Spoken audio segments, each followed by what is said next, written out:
So at 10:05, we are going to begin, and I think others will join later on as we progress. So Happy New Year once again, and I welcome you all back to our seminar series for the monthly seminar series for the year 2023. This is our first seminar for the year, and we have our speaker for the day, who is from the Department of Physics, College of Agric and Natural Science, University of Cape Coast, who is in person of Dr. Francis Nkrumah. And today he's going to take us through classification of large-scale environments that drive the formation of mesoscale convective system over southern West Africa. I remember one of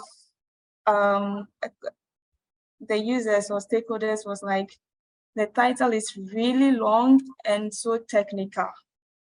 But so in a layman's term, what Dr. Francis is going to take us through is he's trying to tell us how we have or what type of conditions are favorable for thunderstorms or storms development over our sub-region, specifically the Southwestern Africa sub-region. So that is what he's going to tell us in terms of meteorological condition, either the winds, the pressures, the temperatures, the rainfall, what actually makes the environment conducive for these thunderstorms to develop. So this is what Dr. Nkrumah is going to take us through. So on this note, I call on Dr. Nkrumah to begin this presentation. Thank you. Hello, good morning. Good morning. Okay, so I hope I can be heard clearly. Yes, please. Okay, fantastic. So we would like to begin today's presentation, and as our moderator said, we would be looking at classifying large-scale environment that drive or that are suitable for formation of convective systems over our region, basically our region. Okay, and like she was trying to say, we are just looking at suitable environmental conditions. What actually has to be present, or what is present for us to observe a convective activity. First of all, I would like to dwell on this point, that the fact that there are convective activity or convective systems does not necessarily mean that we would have precipitation. But then our interest here is in what will even start, or what will we find around places where there are likelihood of convective activities. And first of all, over West Africa, we are mainly concerned about, one of the proponent variabilities that is very important to us has to do with rainfall. And the rainfall over this region is mainly modulated by some few dynamics and parameters, mainly the ITCD and then the West African monsoon. The West African monsoon basically controls all the dynamics, or has all the dynamics that leads to us either having more rainfall or less rainfall, depending on its strength and its weaknesses.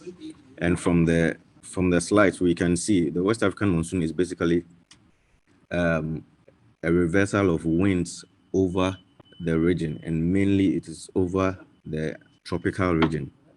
The TCZ here, which is also important to modulating where rainfall is also supposed to be found.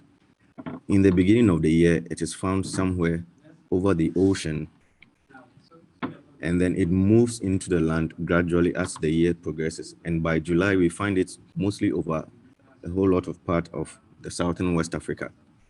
This, you can continue with the slides. Can we go the slide? Yes, I'm trying to move it. Okay, so this modulation of the ITCZ, it is controlled by what we call the northeasterly winds and then the southwesterly winds. This most of us already know. So the winds coming in from the northeast, bringing in more dryness and dust over the land. It pushes against the the ITCZ belt, the convergence zone belt, downwards, means that the monsoon or the winds coming over the ocean are weaker, and therefore those from the north are able to push them down.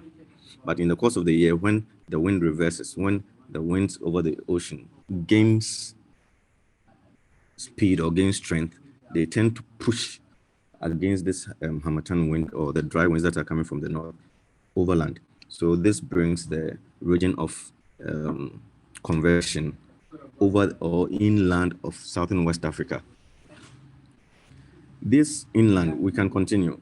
The slide can continue. This inland wind, we realize that over regions where this convective belt or the zone covers, there also develops these regions or systems that we are calling here the mesoscale convective systems. Mesoscale convective systems, which we will try to find out what they are. But they are just a cluster of clouds that form as a result of the upwelling of winds over the land into the atmosphere, and they are able to mount up or grow and become larger clouds, and then able to have very cold tops that lead to these rainfall activities that we have. Yeah, please, let's continue. Yeah, so like I said, the convective systems, they are thunderstorm regions over everywhere that or anywhere that it is found. They can be round or linear in shape, and they are on the order of about 100 kilometers or more in the axis. I mean, research has in diverse ways made us aware of the contribution of mesoscale convective systems to rainfall over our region, and we realized that about 56% of the rainfall over the coastal zone of West Africa is coming from mesoscale convective systems. So you can see the image on the right shows where there are mesoscale convective systems, and if the colder the top of the convective system, that is, if it is a thunderstorm, the thunderstorm is able to grow and mature to the point that the top is able to move to the troposphere, and then it spreads or it diverges at the troposphere. The top becomes so cold that it is able to give off a lot of rainfall. So you can see from the image that the main part of the thunderstorm is what is giving most of the rains, because that part is where we have the very cold cloud tops. So research makes us know that these big or colder cloud tops contribute to most of the extreme or the annual rainfall that we have over our region. Please, let's continue. These and many other researches by Klein et al. In 2018 also found out that, you see, the more the cloud or the mesoscale convective system or the thunderstorm, the more its tops are colder, we realize that the more the rainfall that it gives. Okay, so the more colder tops, the more rainfall that it gives. It means that there's a relation between colder cloud tops and then the rainfall that we receive. Yeah, let's continue. Oh, what happened? Okay. Here in this work, what we intend to look at basically, I don't know, it is not clear, but what is there is that, or we want to systematically classify the different large-scale patterns across the West African monsoon region and how they are associated with these MCSs. So the idea here, or what we are looking at this morning, is just to look at the fact that there are, Maureen, please hold on here and let me say something. So we are just looking at the fact that there are these mesoscale convective systems that are happening, and they tend to improve or reduce our rainfall activities. But then what systems or what environments do they like to stay in? So what is supposed to happen before these things, we are going to see them? So this work necessarily is not looking at rainfall that we are going to receive, but it's looking at the environment, what should be around for such systems, which we know that can bring up rainfall. What environment do they need, or they are comfortable to operate. And that is what we want to look at. So, but this time we are going to use a method called the self-organizing maps. So these self-organizing maps, we are going to classify these large-scale environments that are suitable for these MCSs to thrive. Okay, so we'll talk more about what that methodology does. But basically, we are going to rely on some of these data sets to do that work. So first of all, we have cloud top temperatures data. So it is out of this cloud top temperature data that we are going to get our MCS snapshots, okay, or our MCSs from. And to do that, we would also need other data sets. We can continue. Yeah. So the image, which is a high quality precipitation data set, was just used to sample out the MCSs. So that we didn't actually base our work on that. And then we would also use some reanalysis data. Reanalysis data is more of a realistic or the closest model information about what is happening on the ground. So it is a model data, but is the closest to what we have on the ground. And that is the reanalysis data that we are going to dwell on. These reanalysis data, or this set of data, contains the variables or the environmental parameters and the circulations that we are going to use to do this work. And we look at various data sets. And we are going to look at from 1981 to 2020. And so that would be our period of study. Let's continue. Okay, so how do we get these convective, or how are we able to get our convective systems out of the data sets or the cloud top temperature data sets? Basically, you have snapshot of images from satellites that are taken day in and day out. Some are taken over a day, some are taken over hourly, some are sub-hourly, then some are monthly. But here, because of the kind of data sets that we need, or the information that we need, we are taking satellite data for every 15 minutes of the cloud top temperature. So as you can see there, we have different images. So in a day, we'd have every 15 minutes in a day, so that we'll be able to identify the positions of these cloud top temperatures where they are very cold. Because like we said in the beginning, those cold systems are contributing, or are what we call as the convective systems. And per literature, some literature set a threshold of cold systems that have a cloud top of about minus 40 degrees averagely for average rainfall. But then in this work, we are going to use, based on Klein et al. 2021, minus 50 degrees Celsius cold cloud tops, because we wanted to get rid of small mesoscale systems and then focus on more of the mesoscale systems that actually can lead to some convective activity. So that is what we do here.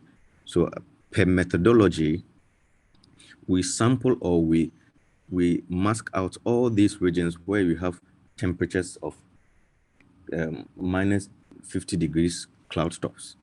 Okay, so when you look at the image, the two boxes down there, step 1 and step 2, you can see that in step 1, we have cloud tops, or we have two different blue boxes. One is the small box at the top left, and one is the bigger box there.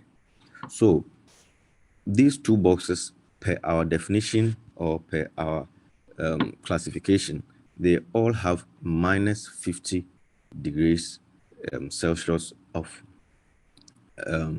cloud top temperatures. But then the next classification for us to get our MCS, which is not shown, Maureen, please, can you show the next? Is there any other information on that slide? Okay,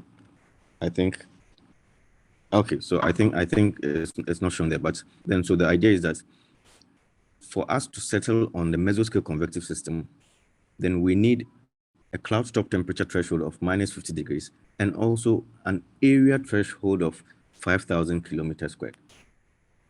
Okay, we need an area threshold of 5,000 kilometers squared. That is what I use, and that is what most literature refer to in cutting out their convective systems. So it can be more, but then a minimum of a minimum of 5,000 kilometers squared. So we realize that in step 2, although in step 1, the small box A and the big box B are all minus 50 degrees Celsius cloud top. In step 2, we realize that the A is smaller than 5,000 kilometers squared, and it is B that is of averagely 5,000 kilometers squared and above. So our criteria in selecting mesoscale convective system, only B will pass in this situation. So then it means that we will neglect A. So although A has a very low cloud top temperature, but the area is small to be called a mesoscale convective system. So we neglect that. So that is basically what we do. So when we pick the image, we get all the systems that are above minus 50 degrees and also 5,000 kilometers squared. So all these images are cut for all the years, and we put all of them together. And that is how come we are able to get our sample size for the MCS. Let's go to the main methodology. So the other methodology has to do with what we call the self-organizing maps. So the self-organizing map here that we are dwelling on was invented some years ago by a professor called Cohen in the 60s. It is basically an unsupervised neural networking tool using competitive learning.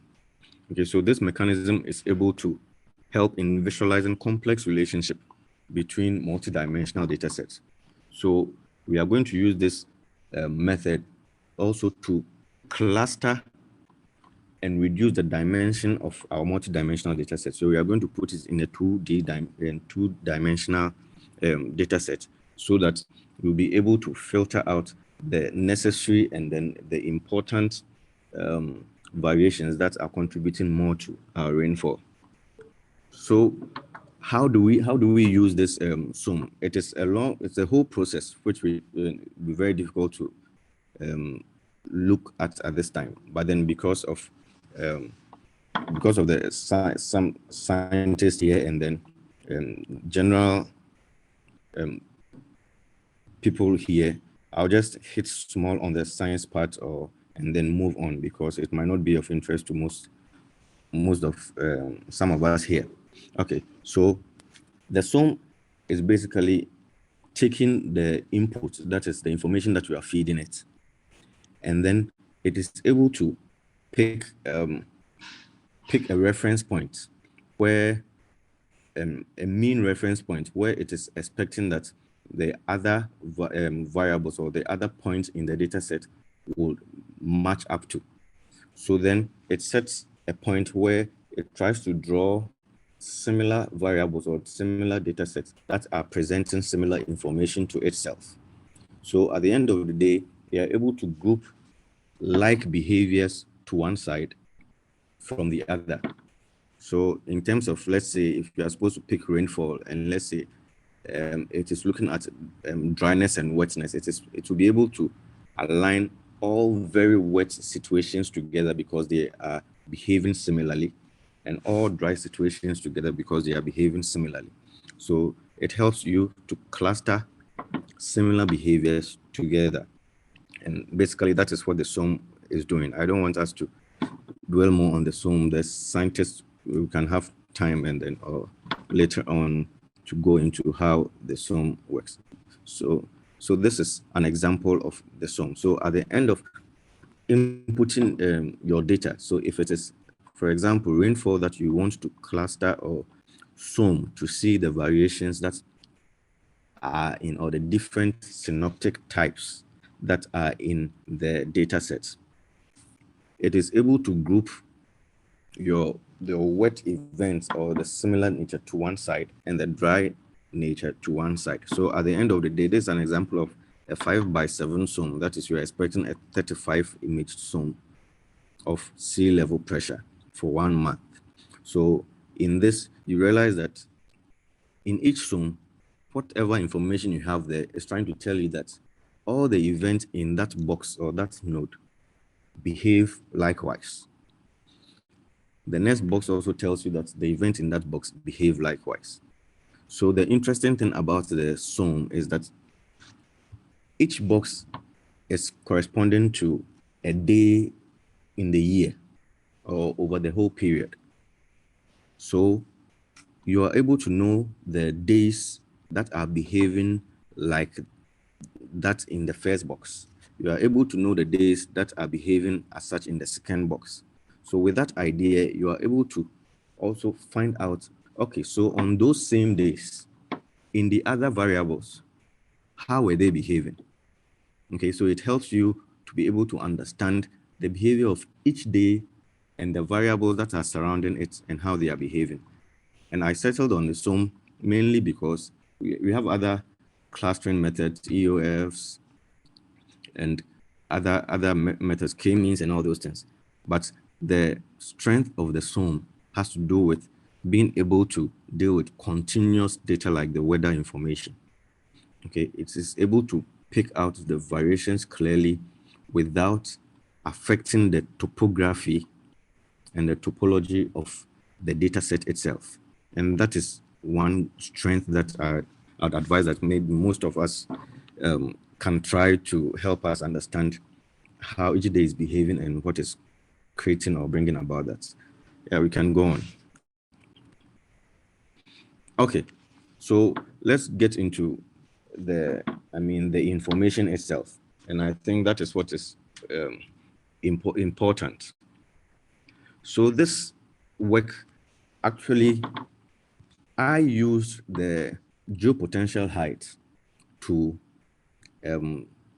cluster or to divide or to group the large-scale environmental conditions. One interesting thing that's led to me using the geopotential height, especially at the low level, which does not mostly look like it influences the weather in West Africa, but it became a necessity for me to use this because then in trying to understand the environmental conditions of West Africa and then exploring different parameters, fortunately, I decided to also use the geopotential height at low level. And it will fascinate you that when we use the geopotential height at the lower level to cluster the conditions, the weather conditions surrounding the West African monsoon. The geopotential height at the low level was able to pick out the different seasonal variations in our West African monsoon, and it was fascinating because usually we don't use it, but then it happens that it was able to pick out neatly our variations. So that prompted us that then it would be important to actually also consider that in the work. So in trying to do this, so this is the output. So when you look at it, we tried different SOM numbers or sizes. Here we are using 9 sizes. We settled on the 9 sizes even because the more the size, we realize that over West Africa, our system types are very few. And therefore, if we use more sizes, it happens that we get more duplication and redundancy in the system behavior. So our synoptic types are not as much as other regions. So even when we look at the West African, this 9 types of West Africa, there are still a lot of similarities that we could see. But then the more smaller you make the SOM sizes, the more you lose information of the synoptic states of the region. And that is why we had to settle on 9. When we go ahead, we even reduce it further, but we can see that. Let's go to the next slide. So the first slide, the first image that we saw was basically for the grouping. That is why I've not talked much about it. It was basically for the grouping. So this image, what it's trying to do is that we tried to look in the first slide, the days or the months that are contributing to those events in each box of the 9. So if you look at the image here, node 1 has this pattern from January to December. All the events in January in the first box, the first node 1, were put together. All the cases in this February in the first box was put together. So that was done for all of the 9 boxes. So it means that when we look at the image in node 1, when we look at it, we see that January, February, March have a lot of cases in the first part of the year, and you can see also November, December having a lot. It means that when we go back to the first image, the first box or the first environmental system state is contributed by systems or cases in these months. I mean, these months contributed mostly to the weather systems that we have there. So, for example, March is peaking here. It means that the geopotential height maps that we saw there, most of the events in the first box are in March. When we come to node 2, we see that April is peaking, meaning that most of the events in the node 2 box are contributed by cases in April, something of that sort. So interestingly, when we looked at these 9 boxes, what we realized was that some of them are depicting pre-monsoon events and post-monsoon events.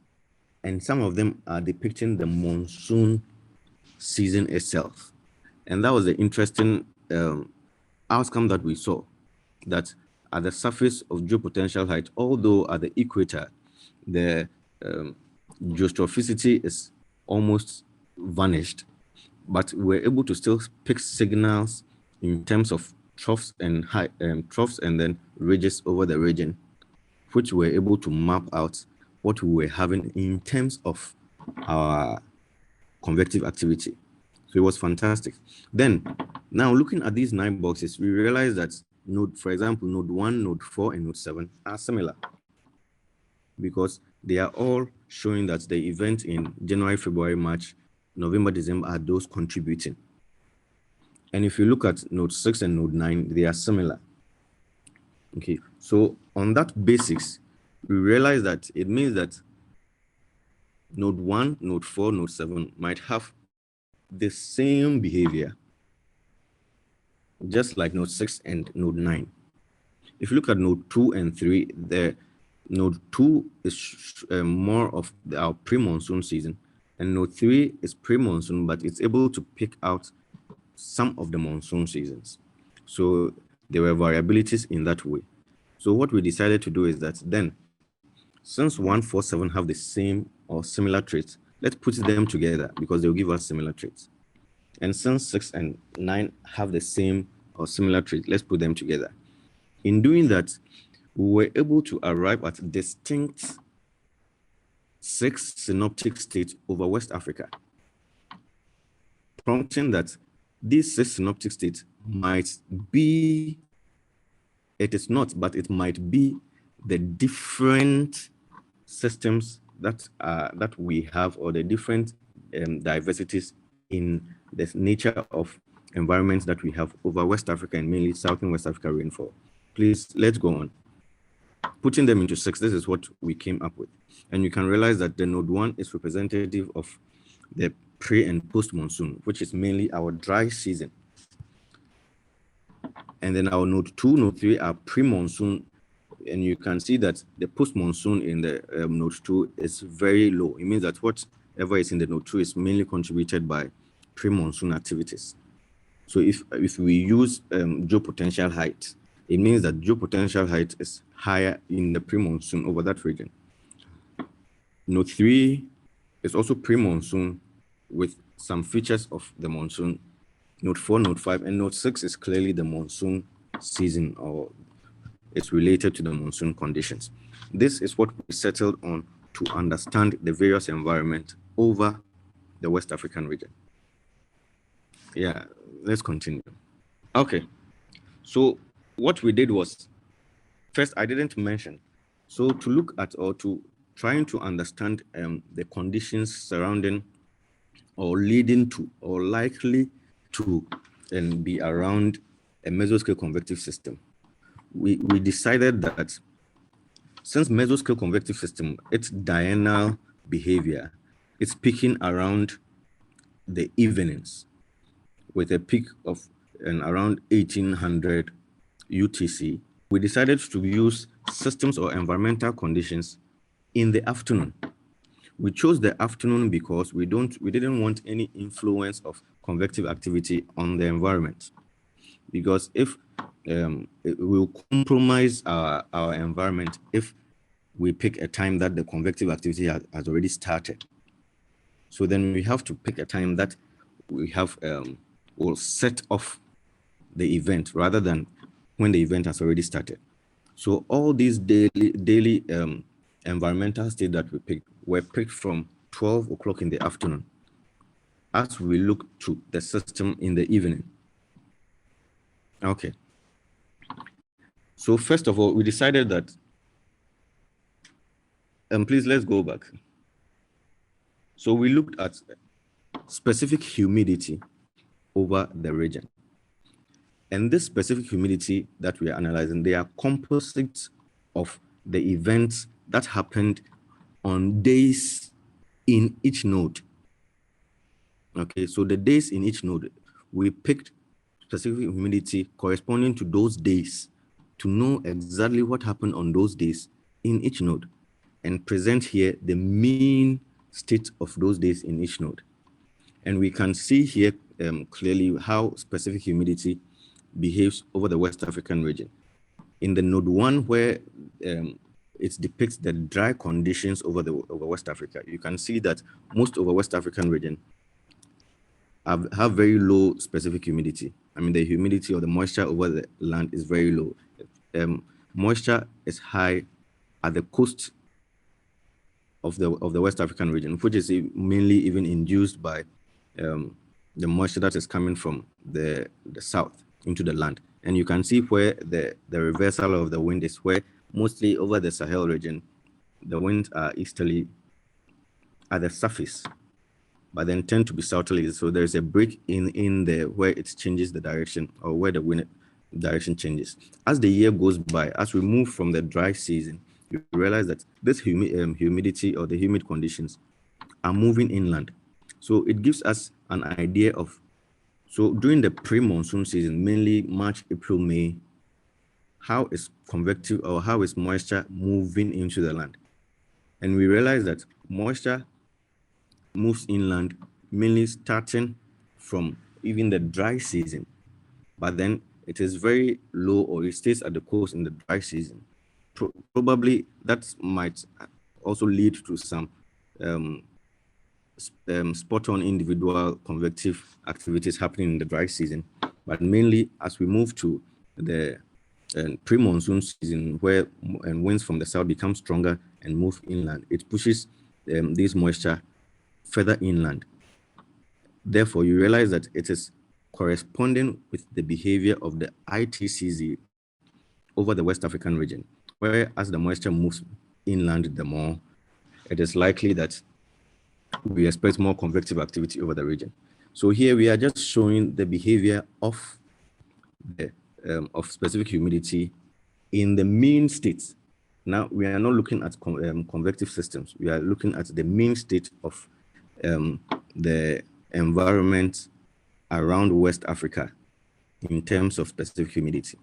In node 6, for example, you see that in node 6, which corresponds to the monsoon season, you realize that moisture content is halfway through the region. So it tells you the importance of moisture in West Africa during the monsoon season. So the monsoon season has more moisture over the land, and it gives us an idea or a picture of why that period over West Africa is known to contain or bring more of the rainfall activity.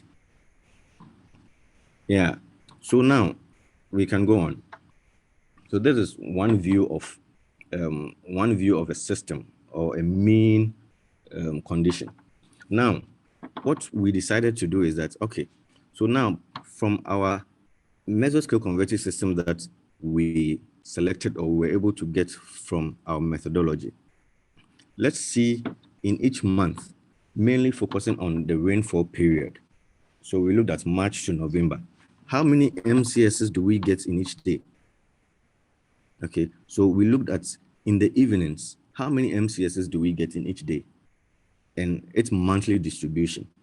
So here we realize that just like our rainfall pattern, we realize that most of our MCSs are happening or occurring in June and September. So in June, where in West Africa or Southern West Africa, where we would see it as our peak first rainfall season, we realize a similarity or a corresponding behavior in terms of the mesoscale convective systems, where there are more mesoscale convective systems in the months, or mainly the months that are our peak rainfall months. So it gives us an idea that, fine, it means that our convective systems can directly be related to why we are having these systems more. So if we understand the environmental conditions creating this, then we can be able to foretell or foresee if these environmental conditions persist, then this is how our rainfall is likely to be. So this is the behavior of MCSs over the region. So then let's go on. Yeah. So then what we decided to do is that, okay, now we've been able to identify or see some few environmental conditions, the mean states of the environment of West Africa. Okay. So the next thing that we decided to do is, okay, let's pick in each node the days that we had MCSs. So with these MCSs information that we have, the days where there were MCSs in each node, to see if those days behave differently from the mean condition over West Africa. So that is the catch or the trick here. Firstly, we had the mean condition over the region. But now we decided to look at the fact that, okay, this is the mean condition. We have MCS days in these conditions because all the events there are not MCSs and all the days are not MCSs. So we can't relate every or each node to an MCS. So then what do we have to do is to identify days in the box that were MCSs. And then now try and then compare it with the mean states to see if the days that had MCSs behaved differently. So here in this image, still dwelling on specific humidity, we did an anomaly analysis where we are subtracting the mean state of specific humidity or moisture from mean state of days with MCSs. So whatever you are seeing here is the anomaly between the two, the mean state of all the conditions and the mean state of the days with MCSs. And interestingly, this is what we realized. So here we have a box. The box is mainly supposed to talk about the region where we concentrated on for our MCSs. So the dots inside here are the mean positions of the MCSs. And we can see that over West Africa or Southern West Africa, MCSs spread evenly over the region. Okay, it is not concentrated in a particular area, although we can see that mostly along the coast, the MCSs are more, but then it is evenly distributed over the South and West Africa. So now, days that we have these events, what is the moisture content in the atmosphere? Interestingly, we realized that on days that there were MCSs, the moisture content or specific humidity in terms of what we are looking at here is very high over the region. And when we look at the dry season, which is the first node, we realize that in the dry season, specific humidity is high over the region, which was interesting. but then there were MCS. It means that although there are MCSs over the dry season, these MCSs, they are not very active, or they are not very strong to give us rainfall, although the specific humidity is high in the dry season. So it's not that in the dry season or we don't experience, or we don't get MCSs. We get MCSs, but for its ability to also give us rainfall, although the condition is suitable, is very important. When we look at the pre-monsoon, which is the second node and the third node, the image here also actually emphasizes on the significant places. Okay, so we are looking at when it is significant. In terms of significance, it means that we did a t-test or a significant analysis on it at a 5% level to see which areas the changes are significant. So anywhere you see color, it means that the changes are very significant. And that is what we see here. And you realize that in the pre-monsoon condition in node 2, for example, the southerly winds are strong and they tend to move inland in some of these regions.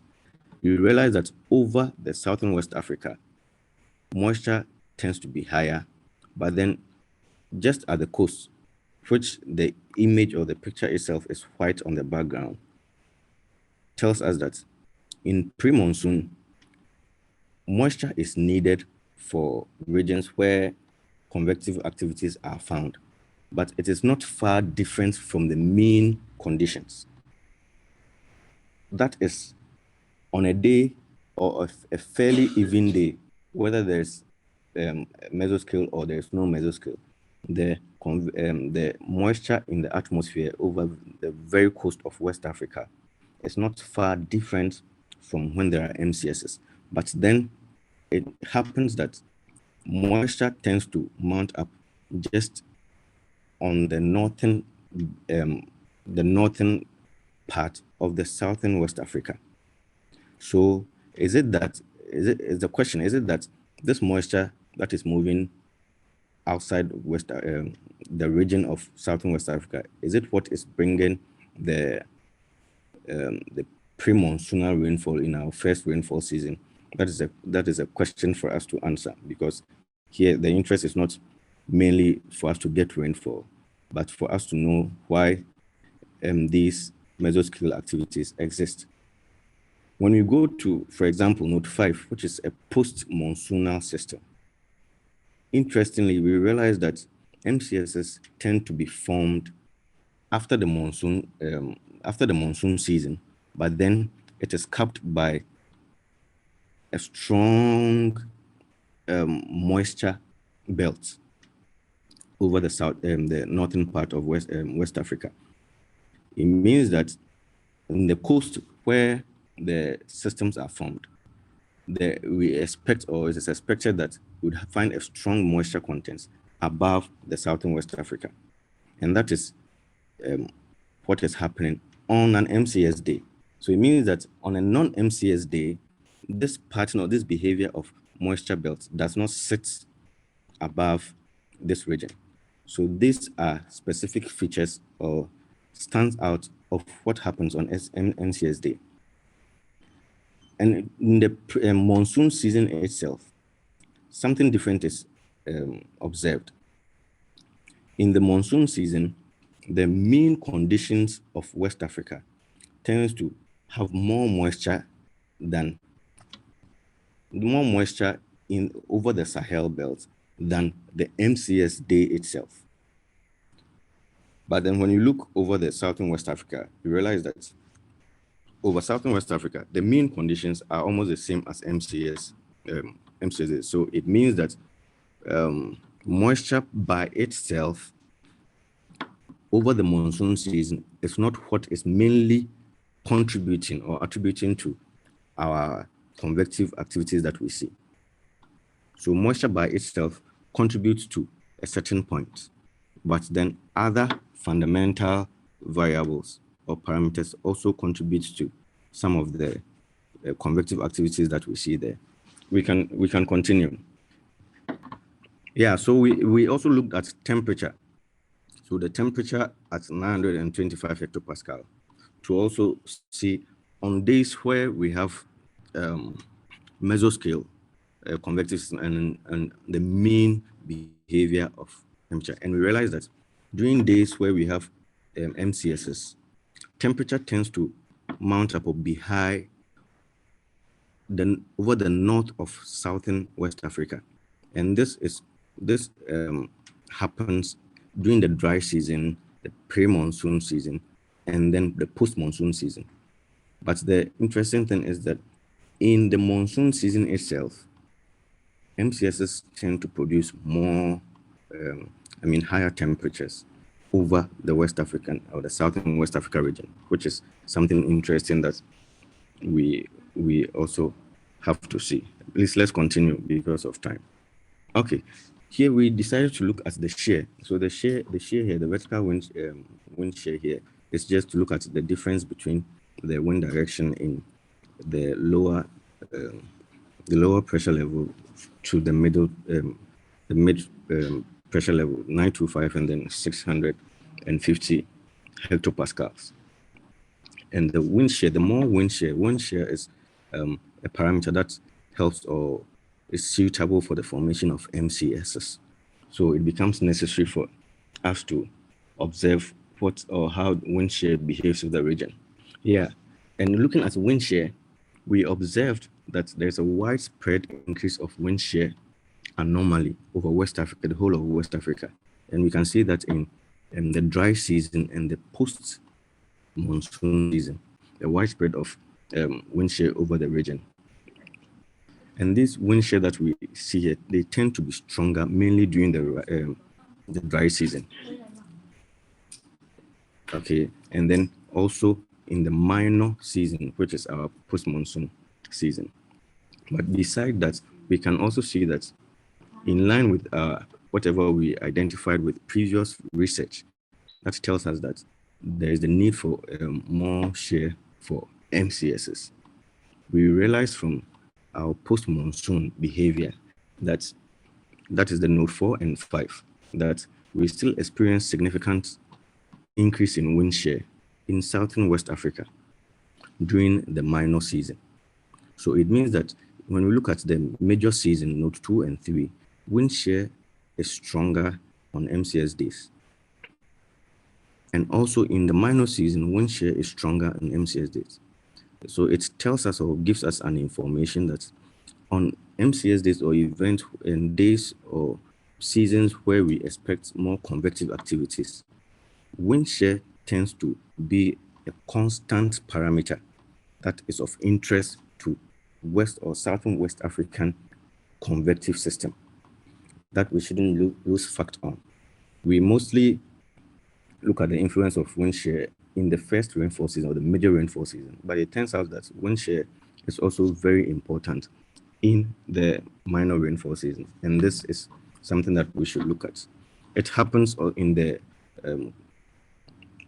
in Cape, and we realize that Cape also during MCS days, Cape is very strong over the Southern West African region, more than the ordinary day. Okay, and this is interesting because it helps us to now focus on the fact that if there is an increase or the persistence of Cape over the region, can it produce or can it be that there's a likelihood of convective activities developing over the region? Since we observe that higher Cape is suitable on MCS days than a normal day, that becomes a question that we have to also look at. We can go on because of time. Okay, please go on. Okay, so this slide, what we decided to do is that, okay, now we look at some of these environmental conditions in terms of Cape temperature, shear, and then the moisture content over or surrounding the formation that is needed for MCSs to thrive. Now, what we decided to do again is to look at, okay, what is the mean condition for each of these systems? in terms of the total column water vapor, that is mainly what we refer to also as the precipitable water in the atmosphere, and then the shear. How has the MCS-day changed from the mean condition in terms of shear and in terms of the water content or in a column of air? And looking at the various nodes, you would see that very low initial shear is for node 1. The initial shear that is needed in the atmosphere is very low. So it tells you that the node 1 shows conditions of more of season where shear is not very needed. And it gives you an idea of why convective systems are low in node 1 events, and therefore why convective systems are not really active during the dry season. But when you look at the pre-monsoon nodes, node 2 and node 3, you observe that there are initial higher shear conditions than all the nodes, with appreciably higher water vapor content in the atmosphere. So it also gives us an idea that our first rainfall season itself is contributed, or it is modulated by a higher shear condition in the atmosphere on days where we have whether MCS or no MCS. So for an MCS-day, it means that there is supposed to be an increase in shear for an MCS to occur, because there is shear existence in the atmosphere enough already. So for an MCS-day, we expect about 1 meter per second to 2 meter per second change in the shear values. So it means that for an ordinary day, if the shear value is 11, and then on a day where the shear value increases to about 12 to 13, that day should be looked at, because that change can lead to a convective activity forming. So these are some of the information that becomes necessary for us to look at. And we conclude looking at these images by saying that the MCS are most likely to develop under pre-monsoon conditions, featuring moisture anomalies over the northern part of the region, associated with strengthened low-level westerlies. But stronger shear anomaly is realized in seasons where the low temperature anomalies are strong in the north of the region. So if you want more shear, regions where there are more shear on MCS days, we have stronger low-level temperature above that region. And this is representative of MCS conditions. Okay, and we say that the regions over Southwest Africa that show stronger shear also show higher K. Okay, and we also found out that MCS days relative to the different nodes, they illustrate or give us favorable MCS conditions that are needed for each season, and then each season or each period that we want to look at. So depending on the MCS node conditions, then we'll be able to understand the favorable water vapor content and the shear that is needed to give us a change in the mean state to the MCS state. Okay. Yeah, so we can say that overall these images or these analysis show that MCSs can develop on average in similar higher moisture content and higher shear environments under all large-scale conditions throughout the year. However, we say that the shear defines the frequency of the favorable MCSs that an environment finds itself. So the more you have the shear or the change in shear from the mean states will tell you the frequency of the MCSs that the environment would have, and it will tell you the frequency of convective systems that can lead to convective activities over our region. I think, these are a few references that we picked the information from, and it can help us. Thank you for your attention. Thank you very much, Dr. Nkrumah, for your presentation. Very insightful, taking us through to understand some methodological variables, so parameters that will help determine formation of mesoscale convective systems. And you define that this occur on a minimum scale of about 5,000 kilometers squared. You also mentioned that for temperature threshold of these cloud tops of about minus 50 degrees Celsius are being considered in this clouds formation, and then they provide some average rainfall. So I think before I'll open the floor, I'll be the first person to ask my question. So based on this temperature threshold, you have mentioned that an average rainfall is being produced. What is that average rainfall that you have determined? And then since I could see you've used a long period to be able to study this case and come up with these insightful conclusions, I want to find out that by chance, were you able to find any of these mesoscales maybe in a way happening beyond this, like not meeting exactly this 5,000 kilometers square or more, kind of happening or something of that sort? Were you able to come across anything of that nature? And Yeah, I please, think I'll reserve I didn't hear your question. I didn't hear the question well. My first question is, you mentioned that with a threshold of minus 50 degrees Celsius, there are chances of an average rainfall that are being produced. So if we talk in terms of this average rainfall, what is that amount are we looking at?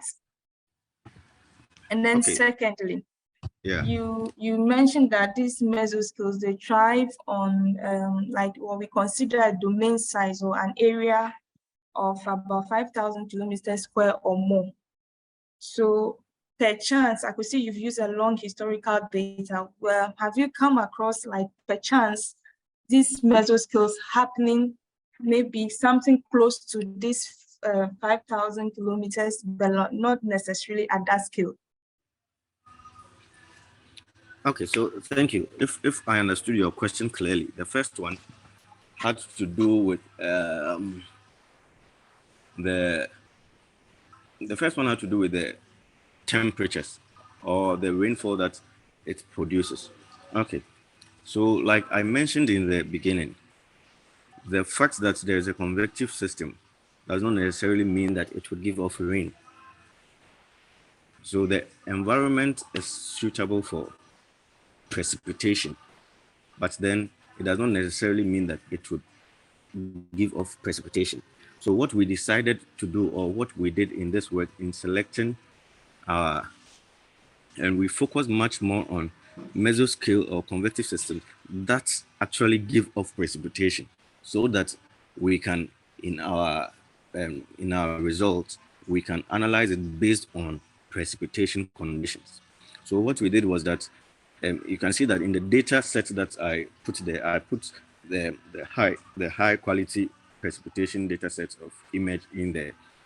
So in the mesoscale activities that we selected, for us to be sure that the convective system produced rainfall, we picked mesoscale convective systems per our criteria that are minus 50 degrees Celsius, that are greater or equal to 5,000 kilometers squared, and that produces at least 5 millimeters of rainfall. Okay, so in our selection of these systems, we focused on systems that actually produce rainfall, but then it should produce a minimum of 5 millimeters of rainfall. So if the system is able to produce a minimum of 5 millimeters of rainfall, we term that system as our mesoscale system, because then our result is that the system should give off rainfall. Okay, so here the minimum that we set for our rainfall in the system was 5 millimeters. So any system that has 5 millimeters or more, we considered it as a mesoscale system. You can look at it from different angles, but for the sake of the work, that we did. That was our focus. And also the region, just like this image tells us, there can be a system, a cloud top, or a thunderstorm system that has that threshold of minus 50 degrees Celsius, but does not meet a mesoscale system. Per definition, the mesoscale should have an area. So it means that although a system has that temperature, does not necessarily mean that it fits to be a mesoscale system, because its area can be smaller. But there can be, that the mesoscale system can be as large as a football park or even a country. So there can be our minimum that we chose to work with, because that is literature over the times has been able to observe that over West Africa, systems that cover an area of 5,000 kilometers squared are able to feed into our convective activity as mesoscale. So I use that threshold to set any system that is above that. But we've come across systems that are below that, actually. Yeah, I don't know if I've answered your question. All right, thank you very much. So please, the floor is open for all of us to make our inputs, ask questions, seek for clarification. So who will be next after me? You are free to raise your hands or type in the chat, and then or you can just talk. Yeah, so if anybody have any question, clarification, input. Hello. Hello. Hello. Yeah, so quick. I joined the group very late. I joined very late. So when are we going to have the video? Some of those of us who joined very late, so that we can go over the video and maybe from there we can for more clarification. Hello. Please, can you come again with your questions? It was not clear. Yeah, it wasn't a question. I was saying that I joined very late and I wasn't able to get the beginning of the lecture. So if I can get the video maybe after the lecture, the video recording, so that maybe if I get over then I can ask further questions. Okay, so if you can just use maybe 2 minutes to just summarize. Yeah. Okay. So there are two things that I want to point out for clarity. First of all, we are not necessarily looking at conditions that are that will lead to rainfall. We are just studying the environmental states that are ripe for convective systems in forming. Yeah, that is one thing that I wanted to point out. Okay, so generally, what this presentation or what this work seems to do is to understand, before a convective system, or if I should, in layman terms, we want to understand, for thunderstorms that are likely to give off rain to form, what are the surrounding conditions that are needed to promote the formation of these systems? So it means that already environmental conditions are existing every day. But on the day that thunderstorms form, what difference will it create in the ordinary or the general condition that is there? Okay, so if I should give a lay example, so for example, the sun is shining and therefore it is producing heat. So the question is, on the day that this convective system or thunderstorm forms, what happens to the temperature? The temperature change compared to the ordinary day. So that is the whole idea that we wanted to see. And to do that, we decided to divide or group the different synoptic, or I would say different conditional states.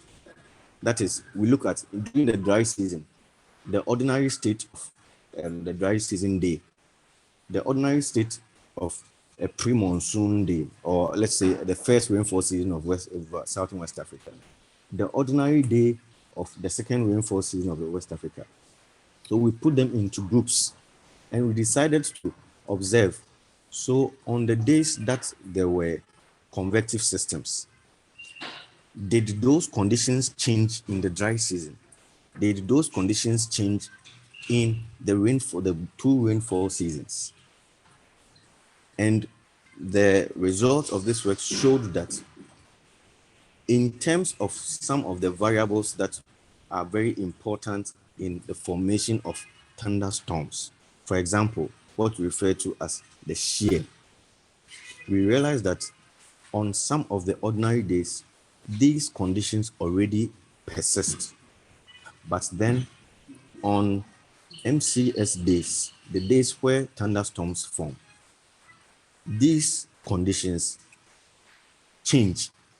And the change is what we are looking at, so that it will guide us to make inference into the fact that if there is this persistent change in the environmental condition over this season, it means that there is a likelihood of the presence of an MCSs that are likely to give off rain.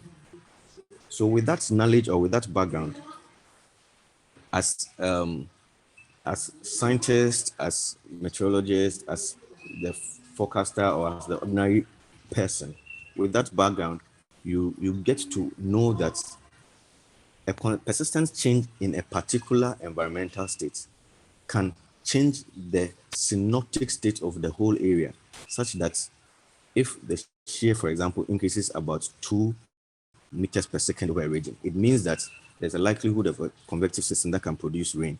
So we concentrate on that area to see, or to forecast, or to project if there's going to be rain.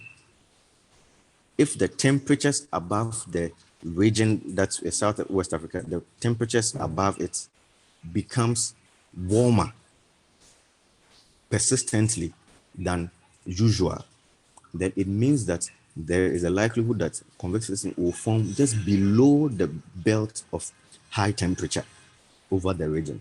And basically, that is the findings of this work. Thank you. Thank you very much. I believe my last explanation breaks it down to simple terms. Yeah. Yeah, so please, are we clear now? And do we have questions, input, or suggestion?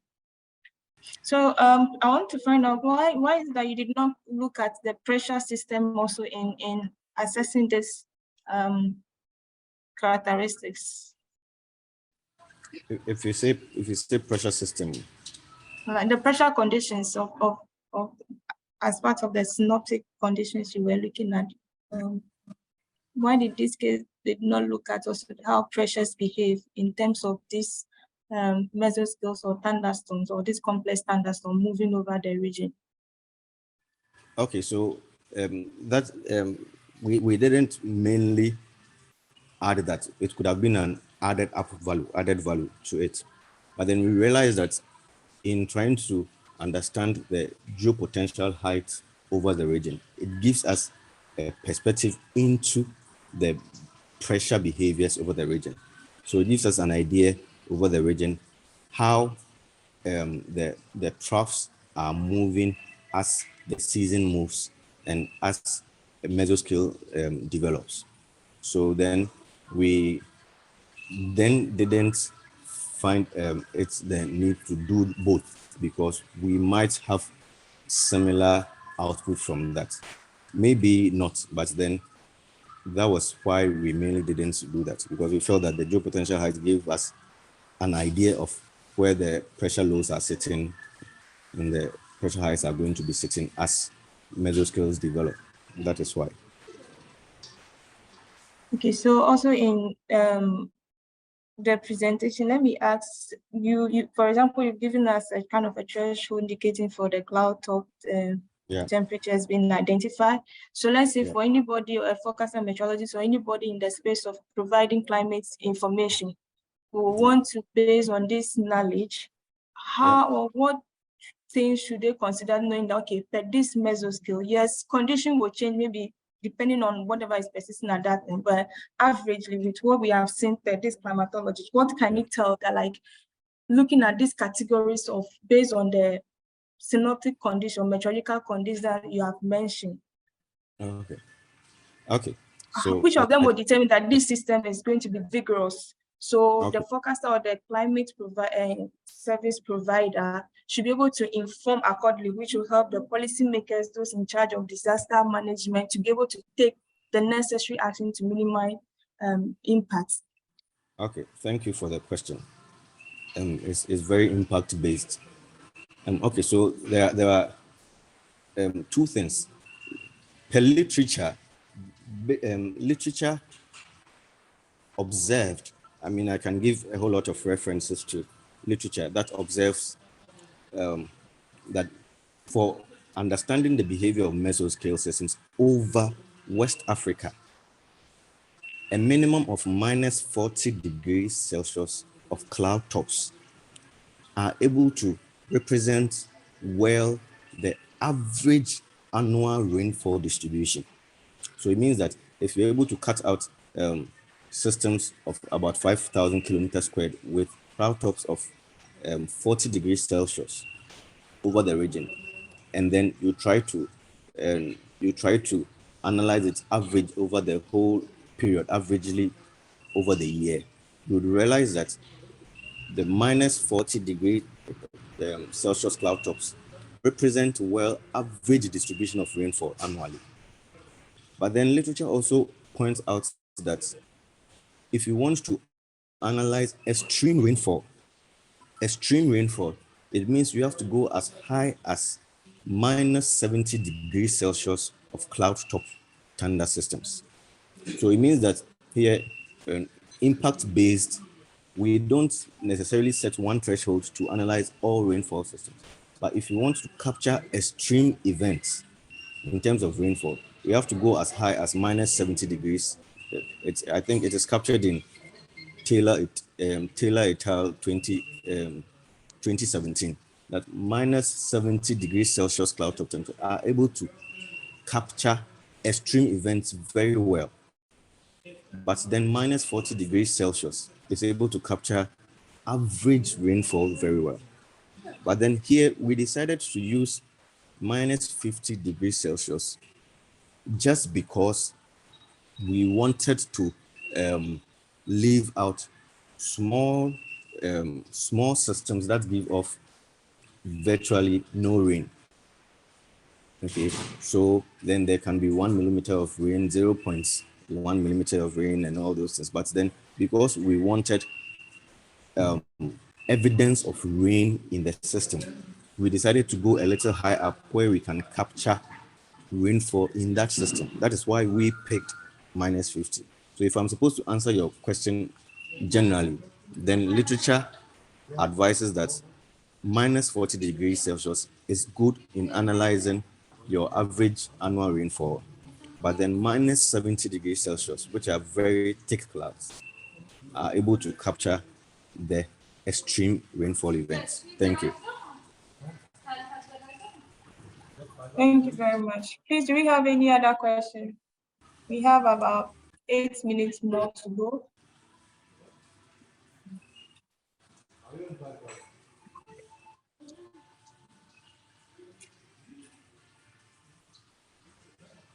So do I take the silence that we've all understood all the presentation and it has made an impact to us, or we picked some information to help in our, especially those within the space of providing climate information in decision making? Yeah. Hello, madam. Yes, hello. Yeah, if there are no questions, I would want to make a suggestion to I've seen a question in the chat Yes, though, yes. but I So it want to make says, a suggestion to us or the community in general, also to also probably maybe we might also want to look at also trying to understand the climate information or the weather information by trying to know the different synoptic states and how the conditions behave in giving of our climate information and our weather information, probably because if all the time or if generally we look at the state as one, then there might be some information that might not actually be realistic because the system can be there but not necessarily influencing the information that we want to give. But then the various classification or the clustering of the state would give us an idea of each state and how and what it will lead to than generalizing the whole thing. Thank you. And I think the question here says that, please, can MCSs help in drought event detection? Okay, so to answer your question, the MCS system is generally a convective system. Okay, and the convective system, to us scientists, meteorologists, climate information givers, and all these things, these systems is of interest to us because they are the givers of our precipitation. Okay, so if you want to look at it in terms of drought, and please mind you, it's not only MCSs that gives us the precipitation. I mean, there are other local systems that gives us, but mainly in our major rainfall season, we MCSs contribute much. If we look at it in terms of drought detection, that it means that we are looking at it the opposite way. That if mainly during our major rainfall season, MCSs are contributing about 57% to the coast and then 80% to the northern part of West Africa, then it means that in terms of drought, we're expecting that these MCSs do not develop because they are contributing most of the rainfall. So if the MCSs are not developing, then it means that there is not enough shear in the environment or the environmental conditions needed for its development is not there. If they are not there, then it can be a sign that there will be a reduction in the rainfall or convective activities that we receive. Then we can look at it in terms of if we are going towards the drought direction. But the MCS itself necessarily will be difficult to use the MCSs to detect drought, but its absence can lead us to a drought situation. Thank you. yeah, thank you very much. Yeah, and I also agree with you with your input on like further studies have to be done also to understand it on our local skills. But however, this is still important because even as much as you consider it on your local skills, this system moves from somewhere into if it's not developed from your within. So you also need to study how those behaviors are going on and then how it will proceed to affect your area of concentration or preference. So the two cases are all important, and we look forward to see maybe further studies bringing us further and results on how this affects on our local skills. So on this note, is there any other question? We have just 2 minutes more. There's a question. They say, please explain the relationship between the shear and then the. Can you quickly do that within a minute because we just have 2 minutes more to go? So I think we've mentioned it. We've mentioned it a lot. So over our tropical region, the higher the shear, I mean shear is an enabling environment for formation of MCSs. So the higher the shear in the environment, the more MCSs are likely to form. So that's the relationship. The higher the shear in the environment, the more convective systems are going to form over that region. Thank you. Thank you very much. And I would like to use this opportunity to thank you all for making time out of your schedules to join us here to share knowledge together to help us understand our field better. Please look out for our next session, which will be in next month. We're also going to bring you an interesting topic. We will try our best to inform the speakers to really come down to our levels and reduce the terminologies. And also, I also like to use this platform to inform you all that the International Meteorological Society, together with the African Meteorological Society, is collaborating also with GMET or all Met institution in the African continent to form a national meteorological society. So GMET, together with other stakeholders, we are collaborating with them to help establish this society within the country. So please watch out. We will send you a link to help register so that hopefully by March, we are looking forward to launch this during our WMO week celebration. So please keep your ears to the ground, and we call on all of you on board to help us join this association and improve our meteorological or climate service provision within the sub-region. So thank you once again, and have a happy month and all the best. Bye.